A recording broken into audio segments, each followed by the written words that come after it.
The story opens at the final match of Scrabble Championship for the junior high school. A girl named Lynn faces off against Sarawis, a prodigy from Bangkok's elite school. In the audience, Lynn's father, Vit, and the principal are watching closely. The principal is deeply impressed by Lynn's performance. She promises that if Lynn wins, she will offer her a full scholarship to enroll. At the decisive moment, Sarawis suddenly pauses, as if he's stuck. His coach bends down to pick up an eraser and secretly slips him the answer. Lynn sees everything, but instead of reporting it to the judges, she quietly mocks him, saying he can only rely on cheap tricks. Then Lynn calmly spells the word cheaters, striking back in the most direct way and winning the match. The crowd erupts in applause. Lynn receives a certificate of honor and earns her place at an elite school. That evening at dinner, Vit asks his daughter whether she likes her new school. Lynn nods and says she does, especially the advanced computers and the well-stocked library. She adds that her favorite place is the music room, where there is a piano she can play during lunch break. Vit then asks if she has made any friends. Lynn smiles and says she has. The scene shifts to a lunch break. Lynn is playing the piano when her classmate Grace comes over to talk to her. She asks Lynn to help her practice a song for the school play.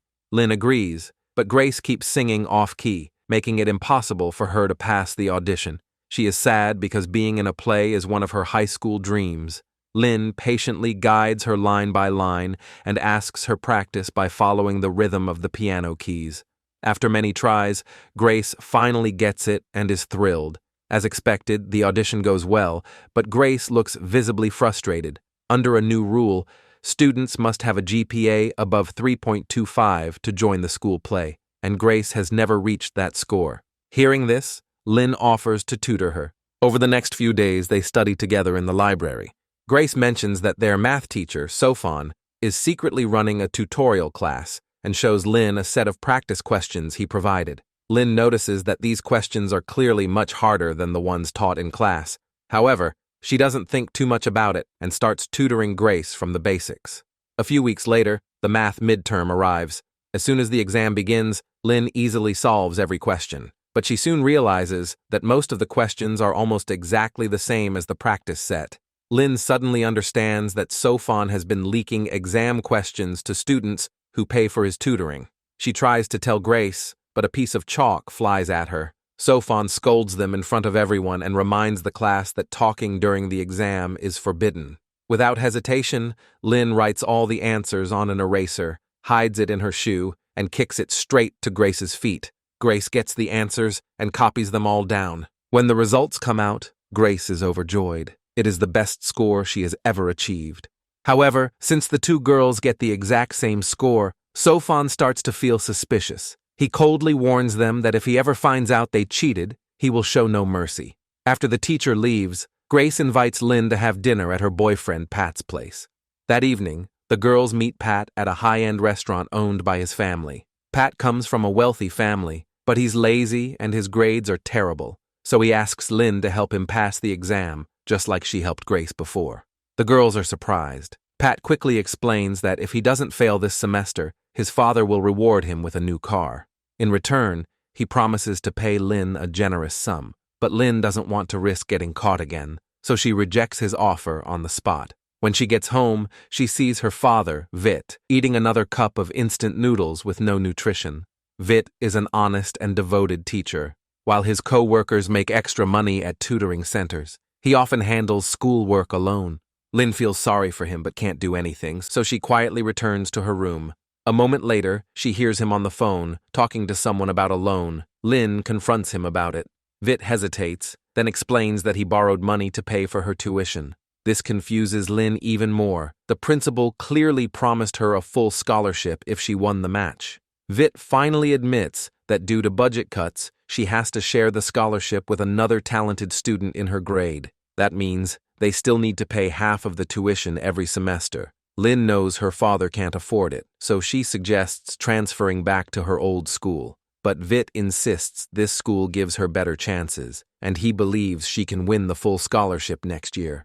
The next day at school, Lynn meets a little boy in trouble. He complains sadly that other kids call him Shorty and tie his toy car to a balloon. Lynn tries to help, but she can't reach it. Just then, a boy named Bank shows up and helps them get the toy back. The little boy innocently says they look like a couple, which makes both of them feel awkward. After the boy leaves, Lynn introduces herself, then realizes Bank is the student who shares her scholarship. She carefully asks if they can still be friends. Bank refuses without hesitation. In his mind, competitors can never be friends. Lynn feels disappointed. She never thought money would come between her and her classmates. What hurts even more is seeing her father work himself to exhaustion just to repay the loan. For the first time, she truly understands how important money is. After thinking it through, she finally goes to Pat's place and agrees to help him and Grace cheat in the exam. She asks for 30,000 baht and sets one condition. They can only get 3/4 of the questions right, so no one gets suspicious. Pat accepts the deal immediately. Soon, the first semester final exam arrives. As usual, Lynn finishes her test quickly and starts writing on her eraser. But when Sofan walks toward her, she stops at once.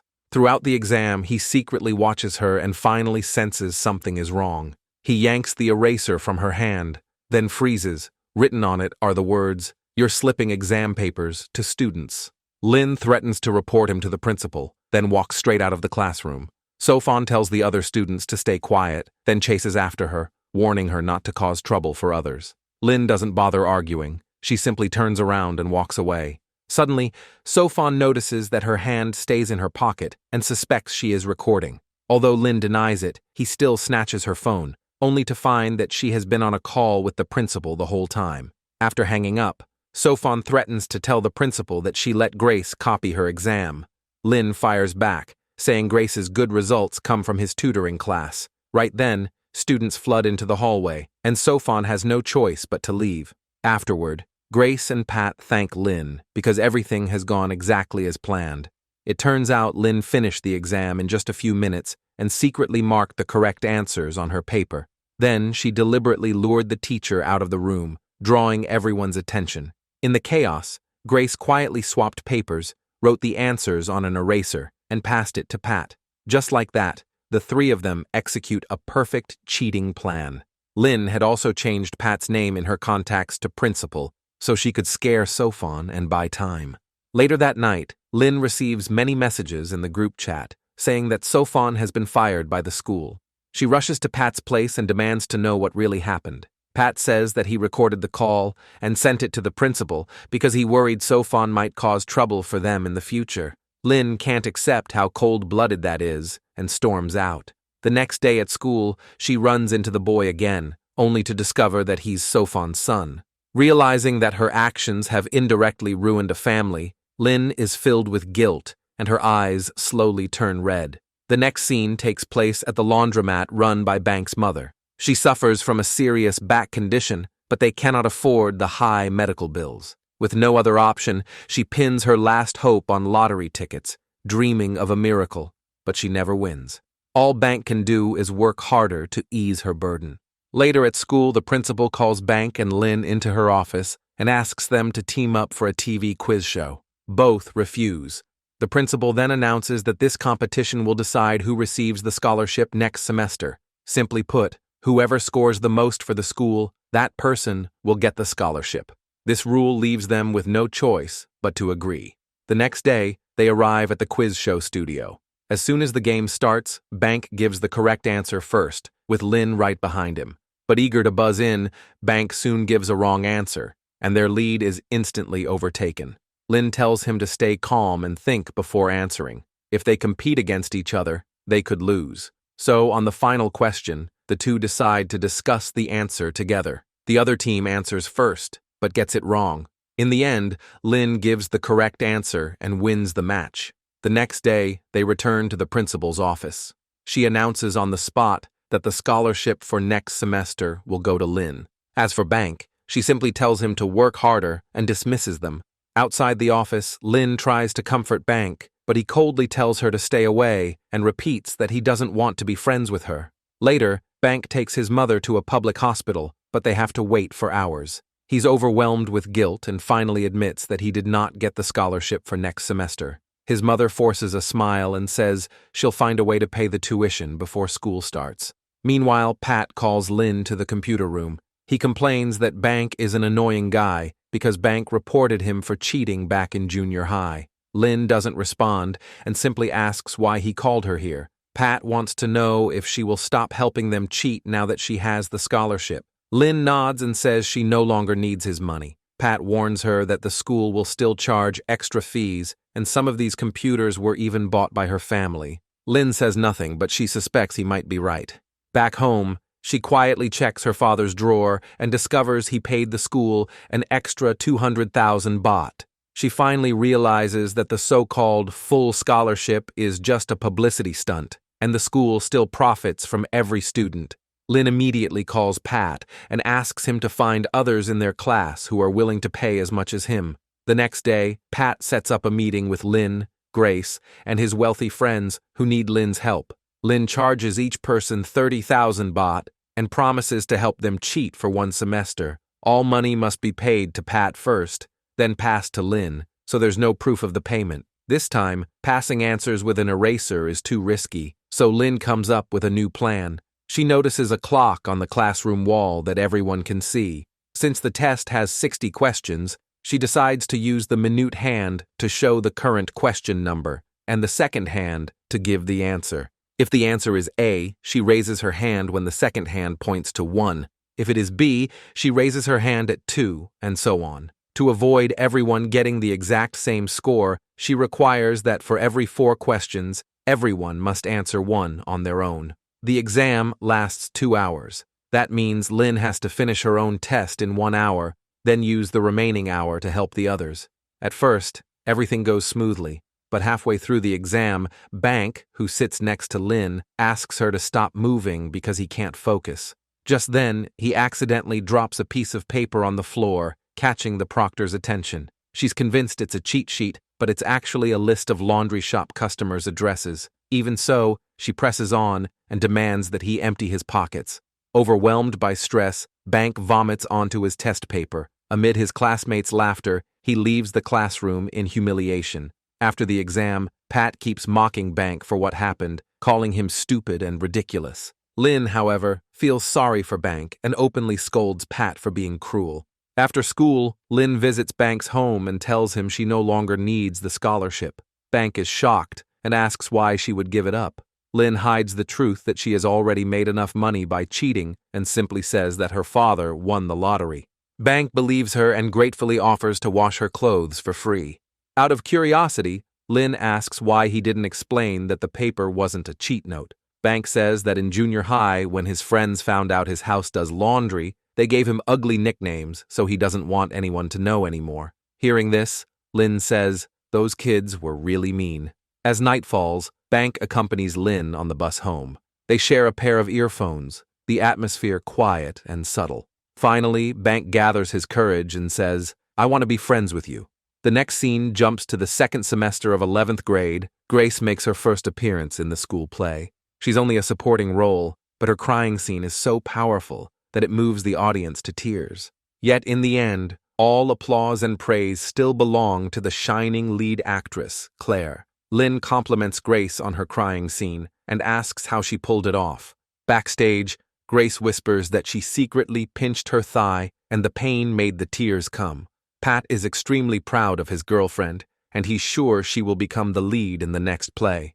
But Grace lacks confidence, believing that Claire is prettier and far more charming than she is. Inside the car, Pat can't help kissing Grace and tries to go further. Grace firmly refuses and says she is not ready yet. On the day of the final exam, Bank and Lynn are placed in the same exam room again. After 1 hour, Lynn uses the same trick as before, passing answers through the clock. Just then, Bank suddenly raises his hand, but only to turn in his paper early and leave. With the biggest unknown gone, Lynn calmly finishes passing the remaining answers. As she hands in her paper, the proctor suddenly notices a student named Moo acting suspicious and finds a note filled with answers in his pocket. But Moo refuses to say who gave it to him. Furious, the teacher cancels the exam on the spot and forces the entire class to retake it. Afterward, Lynn studies the note and realizes that almost all the answers are correct, with one missing answer in every 4 questions. This fits perfectly with the rule she designed herself. She begins to suspect that the answers were leaked by one of her own clients. Before the truth can be confirmed, Bank is called into the office. The teachers suspect that he helped Moo cheat, because only Bank and Lin could achieve such a high accuracy rate, and Bank just happened to sit right in front of Moo. Caught off guard, Bank can't find the words to defend himself. Angry and confused, he goes to confront Moo, but unexpectedly sees Grace whispering to him. Grace quickly ends the conversation and walks away. Bank complains that he is being framed and demands that Moo tell the teachers the truth. Moo only apologizes, saying he cannot betray a friend, then walks away without a care. Later that day, Grace calls her boyfriend, but his voice sounds strange. Pat quickly claims he is lifting weights and hangs up. In reality, he cannot control his desire and is cheating with a sexy girl. To clear his name, Bank finds Lin and studies the seating chart. He concludes that Grace is the most suspicious, since she and Moo are both in the drama club and are likely friends.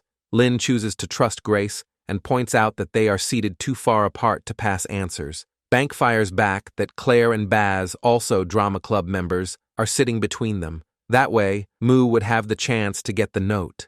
Faced with such a convincing theory, Lin begins to waver. She calls Grace to the rooftop and bluntly asks whether the note came from her. Grace bursts into tears and denies everything, insisting she would never betray her friends. Seeing this, Lin completely drops her suspicion and apologizes sincerely. She has no idea that Grace is secretly pinching her own leg to keep the tears flowing. Afterward, Grace rushes to ask Tong for help.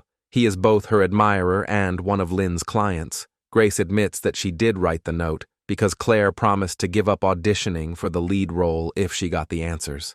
What she never expected was that Claire would pass the answers on to others. Tong refuses at first, bitterly pointing out that Grace used to ignore him, only to suddenly be nice when things go wrong. Grace quickly explains that Pat was the one who kept her away from him. Surprisingly, Tong believes her and agrees to take the blame, but only on one condition. She must share her first time with him. Later, Tong goes to Lin and confesses that he helped Moo cheat. Lin is furious and demands that he turn himself in to the teachers to clear Bank's name. Grace immediately steps in and says the matter is already over and Bank wasn't punished anyway. If they dig deeper, the situation will explode and their illegal deals could be exposed. After weighing the pros and cons, Lin decides not to pursue it any further. Grace finally breathes a sigh of relief. She thinks she's finally getting what she wants, only to find that the director gives the lead role to Claire after all. Enraged, Grace confronts Claire, accusing her of breaking her promise. Claire only smirks and says, "We're no different. We both want the lead role. We want to be in the spotlight so much that we can stab our friends in the back." In that moment, it hits Grace. She's nothing but a pawn, used and ridiculed. In the end, all the schemes come to nothing. Even worse, Tong starts texting her non-stop, pressuring her to meet him. With no other choice, Grace lies to Pat, saying she's going to rehearse at the TV station, but secretly meets Tong instead. Tong demands that she keep her promise soon, or he will expose everything. Elsewhere, Lin and Bank learn about a full scholarship designed for studying abroad. It even covers housing and living expenses. It's a once-in-a-lifetime chance. Even the principal's nephew signs up to compete. But there is only one spot, and the competition is fierce. Unexpectedly, Bank chooses to give up.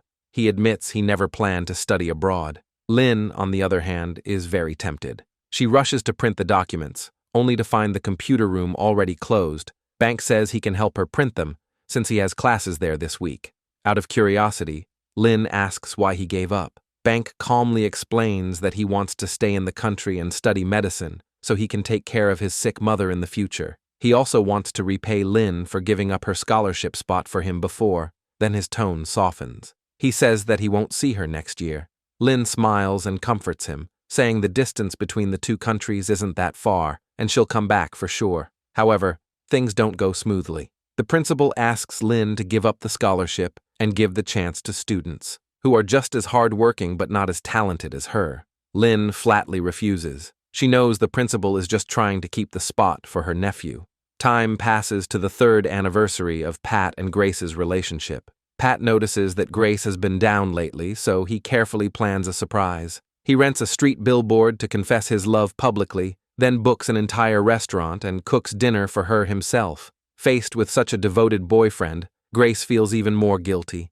That night, she makes a decision and gives her first time to the boy she loves. Pat is overjoyed, but soon notices something is wrong. She is secretly crying. In the end, he holds back his desire and gently comforts her instead. The next day, Pat goes to the TV station as usual to pick Grace up after work, but the guard says today is the company's day off and there isn't any audition going on. Just then, Grace comes running from the opposite direction. When Pat questions her, she lies again, saying she went to another TV station because this one was too crowded today. As final exams approach, Lynn tells Grace and Pat that this will be the last time she helps them cheat. That's because college admission is based only on grades from the first 5 semesters. But to cover her tuition plus an extra $200,000, she needs Pat to help find more clients. Just then, Grace's phone suddenly rings. She quickly steps aside to answer it. Pat can't help complaining that Grace has been acting strange lately, like she's hiding something. Lynn jokes, "Maybe she's cheating on you," but she never expects the joke to come true. The story then moves to the day of the final exams. Lynn finishes the test within an hour, but she turns it in early and walks straight out of the classroom. This time, her clients are scattered across different classrooms, so she comes up with a new plan. Lately, the school's PA system has been malfunctioning, constantly letting out sharp, annoying noise. Lynn takes advantage of this and assigns 4 different noises to options A, B, C, and D. She writes her answers on an eraser in advance, then hides in a secluded spot, and uses the speaker to send the answers to all her clients. The plan goes perfectly, until something goes wrong. In a bathroom stall, Bank accidentally overhears 2 boys talking about cheating. They mention that one thud sound is the starting signal, and after that, it's all the answers. During the afternoon exam, Bank starts paying close attention to the school broadcast. As expected, 1 hour after the test begins, the speakers start sending out strange rhythmic noises. He matches the sounds to his answer sheet and quickly spots a clear pattern. Realizing how serious this is, Bank immediately reports it to the teacher, saying someone is using the speaker to cheat. But the teacher doesn't believe him at all and warns him that if he keeps causing trouble, she'll cross off his paper right now. Feeling frustrated, Bank leaves the exam room. But he soon realizes the person sending answers must be hiding in the multimedia room, so he rushes there at once. Meanwhile, the teacher also starts noticing the strange sounds in the speaker and is shocked to discover that Bank's guess is correct. She asks a colleague to watch the students and quickly heads for the multimedia room. Bank pushes the door open, only to find the room empty. As he is about to leave, he notices a long data cable stuck in the crack of the door. He goes back inside and discovers the cable is connected to the broadcast control panel. Following the suspicious wire, he traces it all the way to a hidden storage room. The door is locked, and the answer sender is clearly hiding inside. Hearing movement outside, Lynn realizes time is running out. She speeds up and sends out all the final answers. When Bank breaks into the room, it is already empty. The data cable left on the floor exposes everything that just happened there. At this moment, Lynn is curled up inside a cabinet, shaking with fear. Through a small gap, she watches Bank step closer and closer. Right as he reaches for the cabinet door, he steps on a USB drive shaped like piano keys. Bank instantly recognizes it. It belongs to Lynn. Suddenly, the teacher appears and asks if he saw the person sending the answers. To protect Lynn, Bank lies and says he saw nothing. Later, he meets with Lynn in the library and returns her lost USB drive. He tells her he didn't report her to the principal, but he is still disappointed in what she did. Lynn defends herself, saying she did all this to help her father pay off his debts, even shifting the blame to the school's high tuition fees. But to Bank, all of what she just said is just an excuse to make her feel better, because what she's doing right now is no different from what the principal is doing.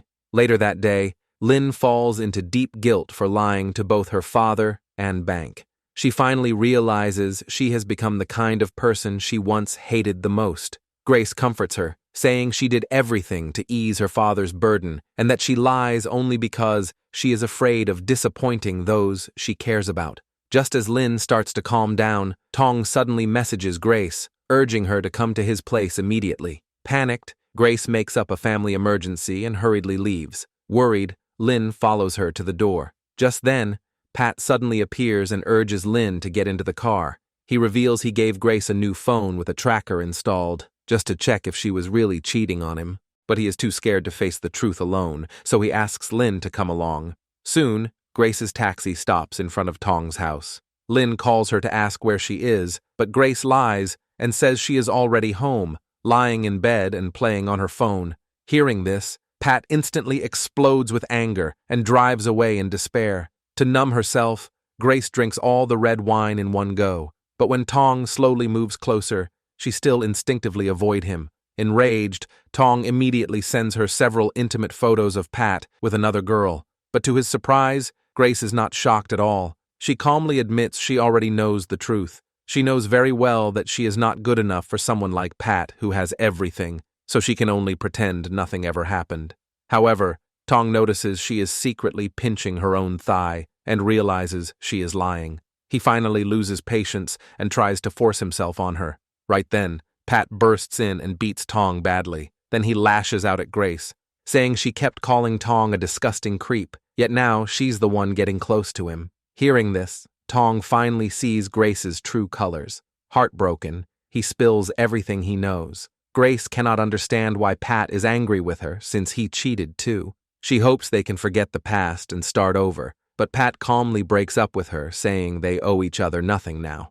Later, Grace confesses to Lynn in tears that she made the wrong choice for the sake of one chance to play the lead role. But this time, Lynn is no longer fooled by her tears and cuts ties with her on the spot. In the end, Grace pays the price for her lies, but the trouble is not over. The principal calls Lynn into her office and asks whether she's a part of this scandal. Lynn stays calm and asks why the principal suspects her. The principal says she has investigated carefully and there is no chance the exam papers were leaked. But every answer announced on the speaker was correct, and in the entire grade, only 2 students could answer every question right, Bank and Lynn. Realizing there is no solid proof, Lynn refuses to admit it. The principal then calls Bank in and threatens to cancel his scholarship if no one confesses. To protect innocent Bank, Lynn finally admits she sent out the answers. Soon, her father is also called to the school. The principal pressures her to reveal everyone involved in the cheating, or she'll face even harsher punishment. Out of loyalty, Lynn refuses to give up any names. The principal accuses her of showing no regret and cancels her scholarship to study in the U.S.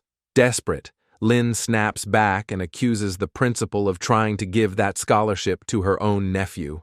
Feeling insulted, the principal loses her temper and immediately suspends her for the entire semester. On campus, students celebrate the coming holiday, but Lynn walks alone, heartbroken.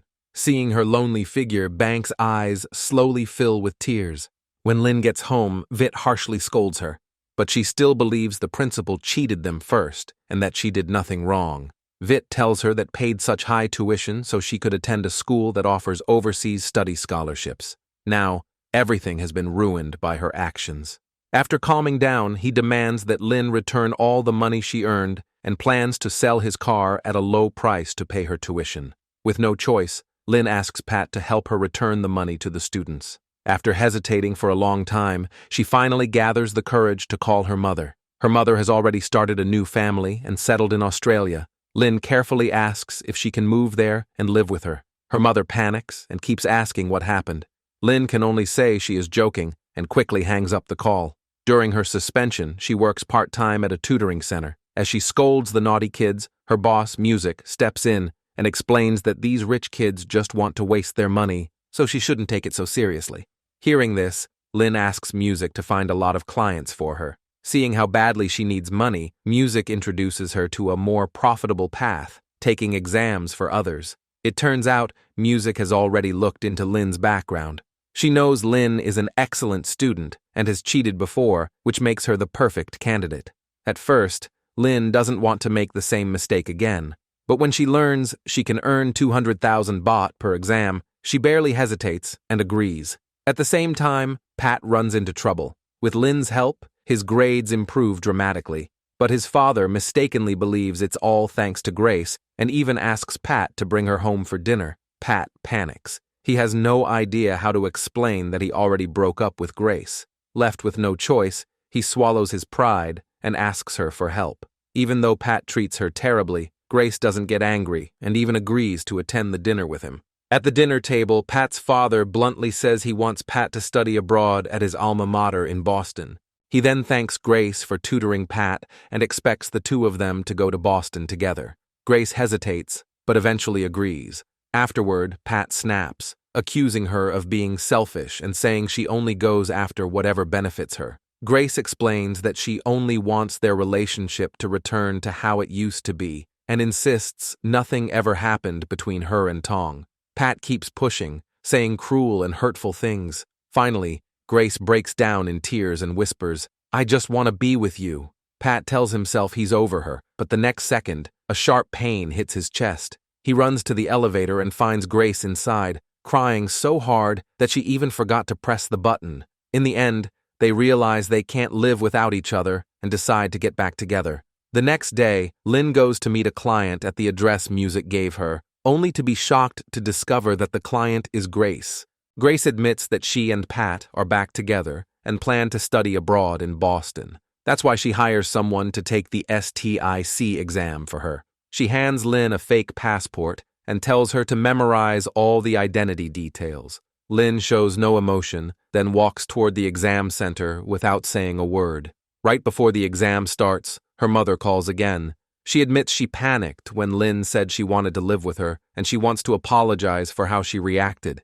To comfort her mother, Lynn lies again, saying it was just a joke. Before hanging up, her mother casually says, "It's almost noon, time to start cooking." Hearing this, Lynn suddenly gets an idea. The STIC exam starts at the same time worldwide with identical questions, but there is a 4-hour time difference between Australia and Thailand. That means Lynn can finish the exam in Australia first, then send the answers back to Thailand. This way, she can serve more clients and earn huge money. Pat and Grace both believe the plan will work, but the exam is extremely long. There's no way Lynn alone can remember all the answers in such a short time, so he needs another helper. In her mind, Bank is the only possible choice. Meanwhile, Bank's mother's condition suddenly gets worse, but they can't afford the surgery and can only choose basic treatment. Later that day, Grace goes to Lynn's place and urges her to give up the plan, saying it's too risky. Lynn can't tell if Grace is sincere or just acting, and she can barely trust her anymore. Grace immediately raises her hands and says honestly, "I really miss you and I truly want to be your friend." Lynn is moved, and the two reconcile. Later, Lynn admits that she must earn 2 million baht to truly make her dream of studying abroad come true. She asks Grace to help her this one time. Just then, the doorbell rings. Lynn opens the door and sees Bank standing outside. After a moment of silence, he asks softly, "I heard cheating can make a lot of money. Can you teach me?" The story jumps back 2 hours earlier. Bank is woken up by loud noises. He rushes downstairs and finds the laundry room smashed, and the last 6,000 baht they had is stolen. Bank runs outside and only sees the robbers speeding away. He remembers their clothes and the motorcycle license plate, then calls the police. While cleaning up, his mother's old back injury suddenly flares up. She loses all feeling in her legs and is rushed to a public hospital. The long lines and crowded halls leave Bank hopeless. A private hospital quotes a 500,000 baht surgery fee, far beyond what he can afford. With no other choice, Bank finally goes to Lynn to learn how she makes money through exam cheating. At first, Pat doesn't trust Bank and worries he might leak the plan. For now, Bank is their best choice, so the four of them decide to work together. Lynn then makes the offer clear. Bank will receive 1 million baht, while the other three will each get 2 million. Pat will find the clients, and Grace is charged of distributing the answers. The other two will fly to Sydney to take the exams. In each exam, Bank needs to memorizes the first 50 answers, and Lynn takes care of the remaining 50. Then they use the time difference to send answers back to Thailand, but there's one big problem. Phones are strictly banned. So Lynn designs a risky but precise plan. She and Bank each prepare 2 phones. One is handed to the proctor, and the other is hidden inside the toilet tank. The exam has 3 sections with 2 breaks in between. After each section, they rush to the restroom and send the answers to Grace. Once Grace receives them, she turns the answers into pencil barcodes. A is the thickest line, then B and C, and D is the thinnest. The numbers next to the barcodes are the answers for the fill-in-the-blank questions. As for the final essay, Bank only needs to memorize the topic, leave early with an excuse, and send it back. Then the clients can finish the essay themselves using Google. To be safe, Pat records the entire negotiation with clients. Everything goes smoothly at first, and they earn a huge amount of money quickly. Bank asks for an advance payment of 500,000 baht for his mother's surgery. Although this breaks the team's rules, Pat eventually agrees. Good news soon arrives. Bank's mother finishes her surgery, and the police identify 2 suspects based on the motorcycle license plate. But Bank never saw their faces clearly, so he doesn't dare point anyone out. Still, he instinctively remembers the robber's phone number. Meanwhile, Lynn lies to her father, saying she's flying to Sydney to visit her mom and that the ticket is already booked. Vit appears calm on the surface, but deep down, he's filled with sadness. He can't help but believe his daughter wants to live with her mother instead. But Lynn doesn't notice anything. She's too nervous about her own lie. The next day at the printing factory, Pat does something unusual. He orders a flower basket for Bank's mother and goes out to pick it up. Bank is deeply moved by this when Pat's phone suddenly rings. The caller is the robber. He answers right away and hears the truth. Pat paid the robber to smash his laundry shop. Furious, Bank punches Pat and demands to know why he did this. Pat panics and explains that he never meant to hurt Bank's mother. He only hoped the money trouble would push Bank into joining them. Bank refuses to listen to any explanation and decides to leave. Pat reminds him that what truly tortures his mother is not the illness. It is poverty. Even after a successful surgery, she will still return to the laundry, working non-stop just to survive. As long as they stay poor, this miserable life will never end. These words strike Bank deeply. He's done being looked down on, and he's done living at the bottom. In the end, he gives in and agrees to continue with the plan. Soon after, Bank and Lynn fly to Sydney, anxious about the upcoming exam. At the same time, Vit lies awake all night. He believes he has been too strict, pushing Lynn toward her mother. So he calls his ex-wife, Juan, to ask if Lynn has arrived.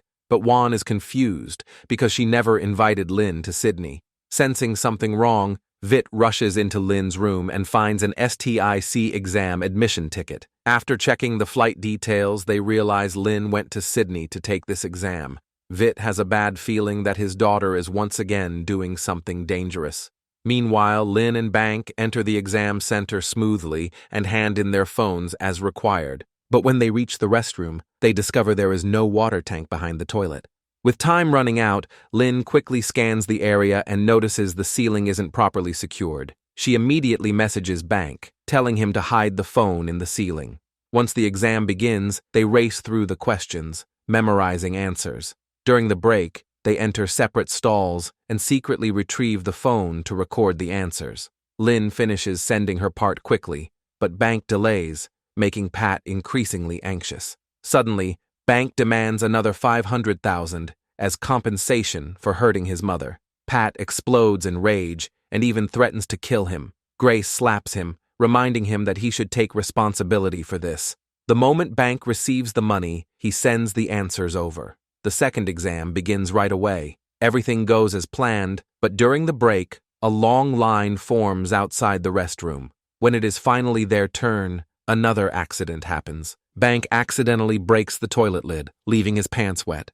Realizing he has caused serious trouble, he completely breaks down and almost gives up on the exam. But at the last moment, he decides to take the risk and return to the exam room. Soon, an inspector discovers the broken toilet. He looks up at the ceiling and finds the hidden phone. He walks into the exam room and announces that the final exam is suspended until the investigation is finished. He checks every student one by one and finally notices Bank. His pants are wet. After some questioning, Bank hesitates for a long time and finally admits the phone is his. Lynn is left with no way out. From now on, she can only rely on herself. After finishing the paper, she forces herself to memorize all the answers and essay topics. Then she uses a pencil to make herself vomit and rushes out of the exam room despite the proctor trying to stop her. Because the answers do not reach Thailand in time, the test takers and motorbike taxi drivers begin to panic. With no other choice, Pat uses cash to calm everyone down. Things get worse when the inspector notices Lynn acting strangely and tries to stop her. Lynn rushes into the restroom first and locks the door. Inside, she tells Grace that Bank has been caught. Fighting her fear, she relies on her blurry memory and sends all the answers back to Thailand. After receiving the answers, Grace immediately deletes all records from both phones. The students then grab their special pencils and rush to the exam center in excitement. When the inspector opens the restroom door, Lynn pretends she is cleaning a stain on her clothes. As she leaves, she secretly slips the phone into the cleaner's bag, then gets detained in the room. Since no phone is found in the ladies' room, Lynn is temporarily safe. Meanwhile, Bank is under interrogation. He insists he only used an app on his phone to look up words. Seeing how scared he looks, Lynn's eyes fill with tears. Soon, it is her turn to be questioned. The inspectors discover that she and Bank are classmates and suspect they cheated together. Lynn insists they are not close and only met by chance on the flight. The inspector keeps pressing her, asking why she came to Sydney for the exam. Lynn explains that she came to visit her mother and that they planned to meet after the exam. Hearing this, the inspector returns her phone and tells her to call her mother immediately. Just as Lynn is trapped with no way out, her mother suddenly appears at the door. With her mother's help, Lynn clears all accusations. However, because she left the exam room without permission, her exam result is still declared invalid. After leaving the exam center, Juan does not question why Lynn lied. Instead, for the first time, she tells Lynn about her past. Years ago, she left young Lynn behind to pursue her PhD in Australia. Later, she met her current husband, fell in love, and eventually divorced Vit. Now she has a 6-year-old daughter, the same age Lynn was when she left. Juan admits that every time she sees her younger daughter, she thinks of Lynn and feels deep guilt. She understands that Lynn lied because she was chasing her dream, the same choice she once made. But she warns Lynn seriously. If she makes mistakes to get what she wants, one day those mistakes will cost her what she loves most. Only then does Lynn truly realize her mistake and break down in tears. This time, Juan sincerely invites Lynn to come to Sydney and live with her. Lynn nods and holds her mother tightly. In Bangkok, Pat sits down for an interview together with his father. He proudly talks about his high score on the STIC exam and says he plans to apply to his father's old school. Suddenly, Pat notices Bank standing not far away. He is here to collect the remaining 500,000 baht from their deal. At the same time, Lynn tells her father that she has decided to move to Sydney to live with her mother. Vit respects her choice, but his eyes still turn red. Seeing her father's sadness, Lynn feels heavy inside as well. Just then, Grace sends Lynn a message telling her to come and collect her share of the money, but Lynn deeply regrets leading such a foolish plan. She refuses the money and leaves the group chat. Pat and Grace are confused, but trouble soon follows. A student anonymously reports cheating in the STIC exam, saying the answers were hidden inside pencils. The news spreads worldwide. Many universities immediately announce that they will stop accepting Thai students' scores and require them to retake the exam. Under pressure from his father, Pat unwillingly fills out his application form, but he cannot bring himself to click submit. He knows very well that with his real ability, he would never pass the exam. In the end, Pat chooses to confess and admits that he took part in cheating. His father explodes in anger, accusing Pat of humiliating him. Pat fires back, saying everything started with his father's unrealistic expectations. In his mind, his father paying to send him to an elite school is no different from him paying to cheat. The argument leads to a complete break between father and son. Pat returns all the expensive clothes his father bought him and storms out of the house. Elsewhere, Bank reaches out to Lynn after a long time and asks to meet up. After a brief greeting, he leads her into the laundry shop. Unexpectedly, Pat and Grace are already there, waiting. It turns out they are planning to steal the papers for the national entrance exam. Compared to STIC, this exam has far more students and far bigger profits. Bank estimates that each person could earn 10 million baht if they succeed, so he asks Lynn to join. Lynn brings up what happened in Sydney and tries to convince Bank to stop. Just as she is about to leave, Bank reveals something even heavier. Not long ago, the principal received a call from the embassy and learned that Bank was suspected of cheating. She could not believe that such an outstanding student would secretly hide a phone just to look up words. She suspected he had been hired to take the exam for someone else, but Bank said nothing, so she had no choice but to expel him. Although stunned, Lynn urges him not to give up and to take the qualifying exam. He can still become a doctor, but Bank says it's impossible. Someone with a record for cheating and being expelled from school can't get into med school, let alone become a doctor. He begs Lynn to help him one last time. This money will be able to compensate his destroyed future. Grace and Pat also desperately need the money to escape their own troubles. In the end, Lynn agrees to help them. The next day, with her father's help, Grace meets Chai, the owner of the company printing the national exam papers. She lies, saying her school assigned a project on how to prevent exam leaks, so she wants to visit his factory with her partner. Convinced by her flawless performance, Chai agrees, but asks her to provide proof from the school. Grace immediately forges the documents and successfully enters the factory with Lynn. Security inside is extremely strict, and all electronic devices are forbidden. Still, Lynn relies on her memory to draw a rough layout of the factory. On top of that, she uncovers several key details. To protect client privacy, the factory has no security cameras, and exam papers are printed together on the night before the test. During the first print run, the 4-color mixer is not fully locked, so some papers have overlapping colors. These defective papers are sent by conveyor belt to the waste room and destroyed.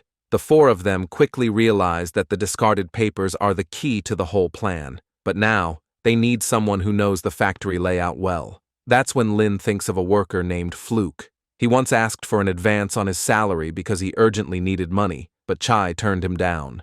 They secretly meet Fluke and offer him 100,000 baht to help them plan. Fluke draws a map showing the location of the waste room and reveals that a shredder sits directly under the conveyor belt. There is a short gap between them. If they move fast enough, they can grab the papers before they are shredded. Bank suddenly gets an idea. They can hide a phone inside a lunchbox, sneak it into the factory, then enter the waste room and photograph the papers. But Fluke warns them that the waste room is locked during printing, and the key is kept in the control room. Bank immediately offers 500,000 baht, asking Fluke to steal the key and take the photos himself.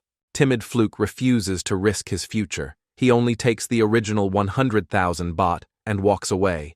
But Bank is confident Fluke will return, because people will risk doing bad things for those they love, and Fluke needs money to support his family. As expected, Fluke soon comes back and agrees to join the plan. However, he will only steal the key and open the waste room. He cannot take the photos himself. Once printing begins, no one is allowed to leave their post for long. Bank simply smiles and tells Lynn it is time to start finding clients. Music then finds 800 clients and collects their ID cards. Bank plans to use the same method as before, printing all the answers directly onto the ID cards. Music is clearly impressed by how smart he is, but also proposes raising her share of the profits. Bank agrees to double the cut, but only if she gives them something back. To seal the deal, Music promises that on exam day, her people will personally deliver the ID cards to the students, lowering their risk. In the end, Bank agrees without asking Lynn. That night, he gathers everyone and explains the full plan in detail. Around 11 p.m., the night before the exam, the testing agency will send the original files to the factory. Around midnight, the lunchboxes enter the factory. Fluke must find the marked lunchbox and take out the phone. 1 hour later, he must trigger a short circuit, causing a brief power outage. Since the only working phone in the factory is in the control room, Fluke uses calling an electrician as an excuse to get into the control room, then steal the key. Then Pat will disguise himself as an electrician, enter the factory, get the phone, and sneak into the waste room to photograph the exam papers. Once the photos are secured, Bank and Lynn will finish all the answers within an hour, while Grace handles the printing. As for the phone, Fluke says it can be thrown into a toilet and destroyed after the photos are taken. But a problem soon appears. Pat cannot fix electrical circuits, which means they need to hire a real electrician. Lynn rejects this idea immediately. She knows the more people who know the plan, the higher the risk of getting caught.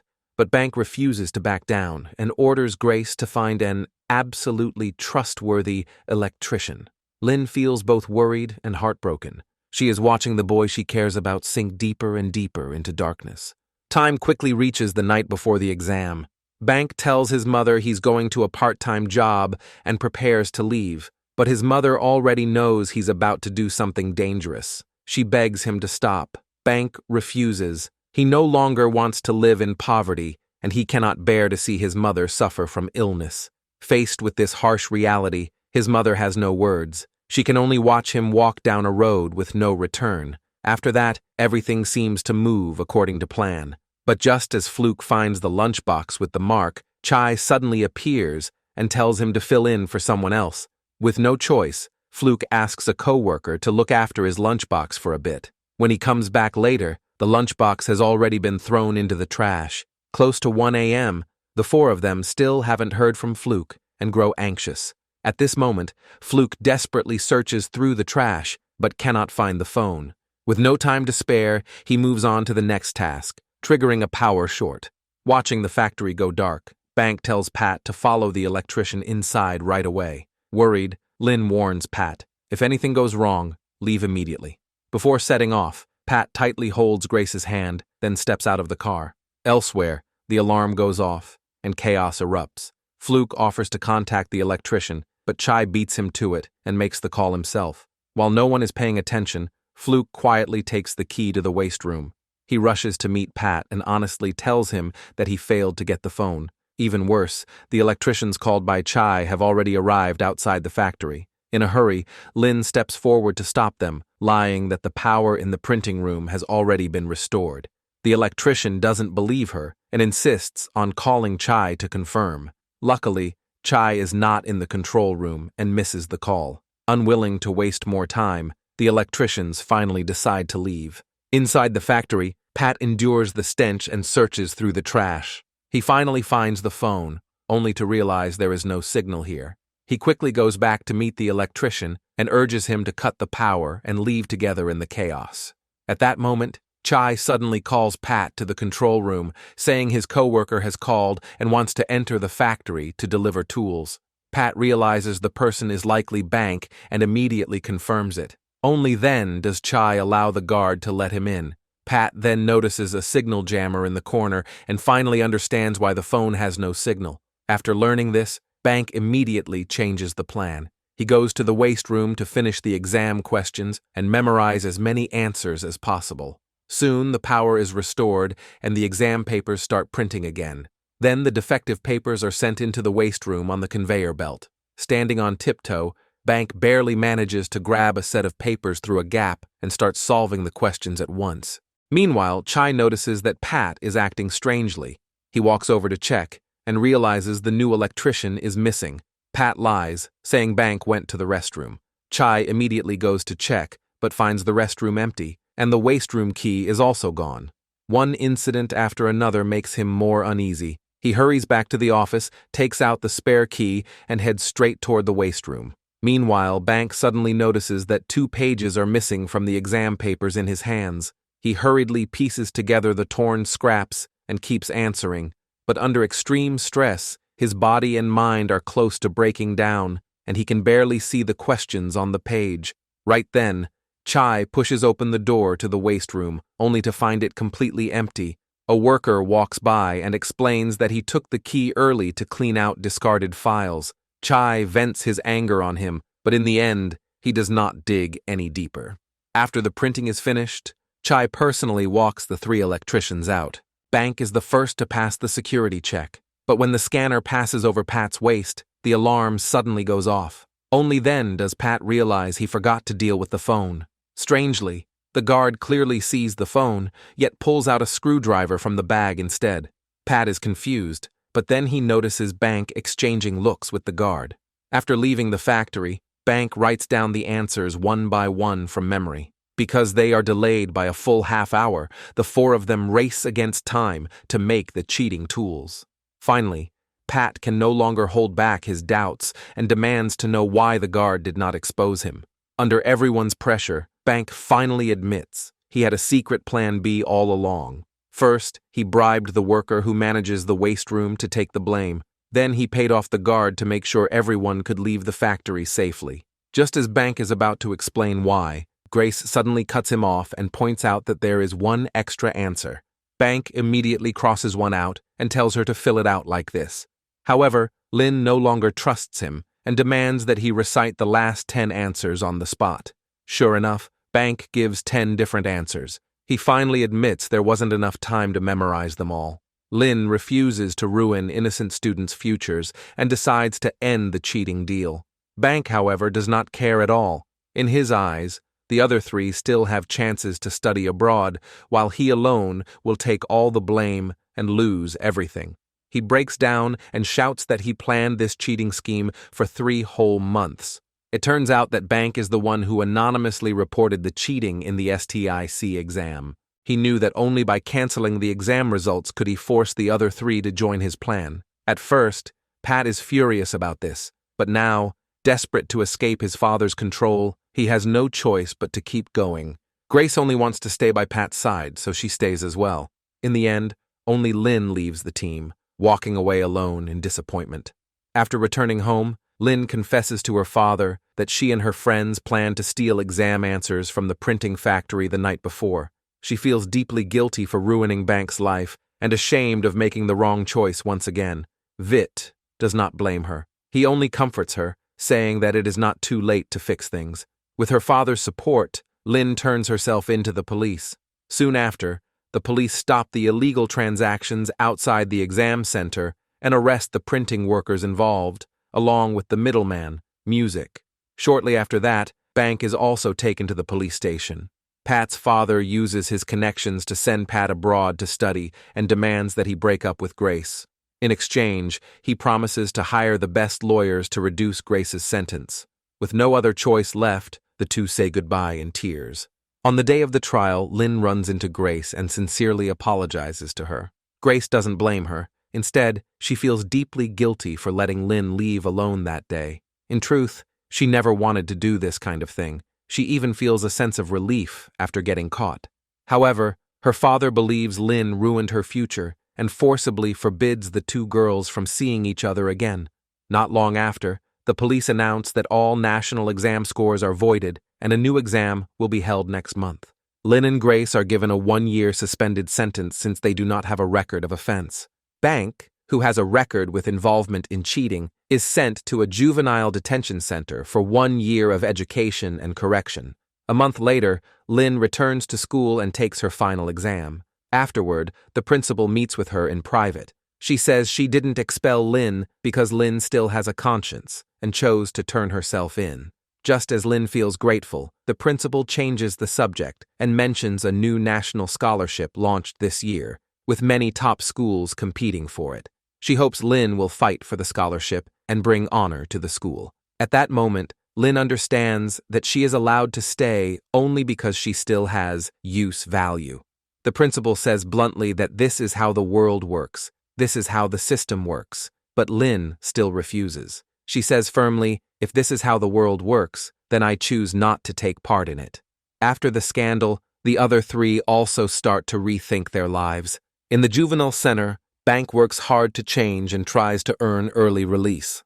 Grace attends an audition for an art academy. When she goes back to retrieve a forgotten backpack, she overhears the judges praising her acting highly. However, another sponsor's daughter is also competing for the role, so they plan to persuade Grace's father to become a new sponsor. After hearing this, Grace says firmly, if I can't pass the audition with my own talent, then I won't play the role. Meanwhile, Pat is scolded again by his father for his poor grades. A classmate hints that he can hire someone to write his report. Pat refuses. He wants to rely on himself and try one more time. Not long after, Lynn visits Bank in detention and apologizes to him. Bank asks her, if you could turn back time, would you change your mind, not confess to everything which caused me to get caught in here? Lynn still stands by her original choice because she misses the kind and principled Bank he used to be. Just then, the guard reminds them there are only 5 minutes left. Lynn finally reveals her real plan. In the past, they fought an unfair system in the wrong way and ended up trapped in a cycle they couldn't stop. This time, she decides to fight the system in the right way. Pat and Grace have already agreed to join. Now, only Bank is left. Lynn chooses to stay in the country to continue her studies, aiming to enter the Ministry of Education in the future. She hopes Bank will study law, because only a genius like him can uncover every cheating method. Hearing this, Bank's eyes light up again. He finally smiles and agrees to join her plan.